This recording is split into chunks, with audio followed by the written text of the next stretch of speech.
ವ್ಯವಹಾರ ಎಲ್ಲರೂ ಕೂಡ SC ಶೆಡ್ಯೂಲ್ ಕಾಸ್ಟ್ ಅಲ್ಲಿ ಬರ್ತಕ್ಕಂಥವ್ರು. ಆ ಶೆಡ್ಯೂಲ್ ಕಾಸ್ಟ್ ಅಲ್ಲಿ ಮುಟಸ್ಕಲರು ಬೇರೆ, ಮುಟಸ್ಕಲರ್ದವರು ಬೇರೆ. ವಲಯ ಮಾದಿಗರು, ಮುಟಸ್ಕಲರ್ದವರು ಅನ್ಟಚಬಲ್ಸ್ ಅಂತಾರೆ ಇಂಗ್ಲಿಷ್ ಅಲ್ಲಿ, ಅಸ್ಪೃಶ್ಯರು. ಇದು ಸ್ಪರ್ಶ ಜಾತಿಗಳಿಗೆ ಟಚಬಲ್ಸ್ ಅಂತಾರೆ. ಈ ಉಳಿದೆಲ್ಲ ಟಚಬಲ್ಸ್, ನಾವು ಅನ್ಟಚಬಲ್ಸ್. ಇವತ್ತು ಏನಾಗಿದೆ, ಬೀದಿಗೆ ಬಂದ ಕೂಡಲೇ ಕಾರಣ ಅದನ್ನೇ.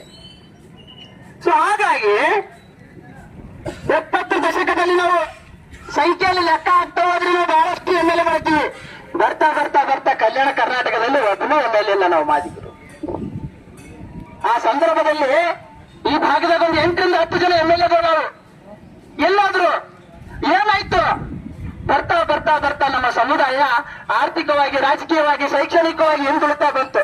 ಆ ಒಂದು ದಿಶೆಯಲ್ಲಿ ಇವ್ರನ್ನ ಮುಂದೆ ತರಬೇಕಾದ್ರೆ ಏಜೆಂಟ್ ಸದಸ್ಯರಾಗಿ ಕಮಿಷನ್ ಅಪಾಯಿಂಟ್ ಮಾಡ್ತಾರೆ. ಯಾರು? ದಿವಂಗತ ಮಾಜಿ ಮುಖ್ಯಮಂತ್ರಿ SM ಕೃಷ್ಣರವರು. ತದನಂತರ ಸನ್ಮಾನ್ಯ ದಿವಂಗತ ಮುಖ್ಯಮಂತ್ರಿ, ನಮ್ಮ ಕ್ಷೇತ್ರದ ಮುಖ್ಯಮಂತ್ರಿ ಸನ್ಮಾನ್ಯ ಧರ್ಮಸಿಂಗ್ ಸಾಹೇಬರು ಅದಕ್ಕೆ 5,000 ಕೋಟಿ ಅನುದಾನ ಕೂಡ ಕೊಡ್ತಾರೆ. ನಂತರ ಅದು 2011ರಲ್ಲಿ ಜಗದೀಶ್ ಶೆಟ್ಟರ್ ಬಿಫೋರ್ CM ಯಾರಿದ್ರು? DV ಸದಾನಂದ ಗೌಡ ಮುಖ್ಯಮಂತ್ರಿ ಇದ್ರು. ಏನೋ ಸದಸ್ಯ ಆಯೋಗಕ್ಕೆ ಅವರ ರಿಪೋರ್ಟ್ ಅನ್ನ ಆಗಿನ ಮುಖ್ಯಮಂತ್ರಿ ಆಗಿರ್ತಕ್ಕಂಥ ಯಾರಿಗೆ? DV ಸದಾನಂದ ಗೌಡರಿಗೆ ವಾಪಸ್ತಾರೆ.